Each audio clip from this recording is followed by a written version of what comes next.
Унищожаването на райската природа в разложкото село Баня заради жаждата за усвояване на милиони от кметове и свързани с тях фирми, чрез изграждането на незаконно сметище, бе темата на разговор в предаването Паралакс. Там, в това село, Господ Бог е дал повече от 80 най-различни извора, които лекуват огромно количество заболявания. И само преди, да речем, 10 години, там един бивш кмет, заедно с бивши и настоящи управляващи феодали, заедно с едно котило от фирми, зад които са замесени части от ГЕРБ и всъщност и части от ДПС, а може би и БСП, са решили да усвоят едни големи милиони, като унищожат това райско кътче. Наживо от Страсбург по време на пленарно заседание се включи евродепутатът Ангел Джамбазки, за да разкаже за запитването, което е внесъл до Европейската комисия заради нарушаване на европейското законодателство с изграждането на сметището. Това, което според мен би размърдало Европейската комисия, нека не звучи така скептично, но по-скоро би ги размърдало питането, че се злоупотребява с европейски средства, отколкото това, че изсича вековна гора, така си го мисля.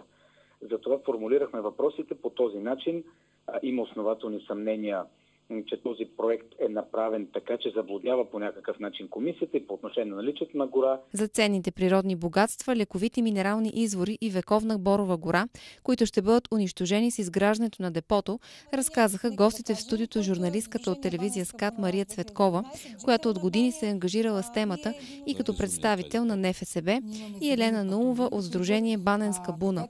Вместо да се развива Баня по посока да се използват тези природни божии дарове, минералната вода, чистия въздух в прегледката на трите планини, Пирин, Рила и Родопите, ние изсичаме гора, унищожаваме поминъка. Нека да се дигнат от това министерство и да отидат на място и да видят за какво става въпрос, а не да разглеждат фалшивите документи на община Разлог и там се твърди, че няма гора. Ето ние виждаме, че има една прекрасна борова гора, която в момента поголовно се изсича, което е абсолютно престъпление. Телевизия СКАТ и Патриотичния фронт ще продължават да стоят зад гражданите на село Баня и да ги подпомагат в битката им за опазването на природните богатства.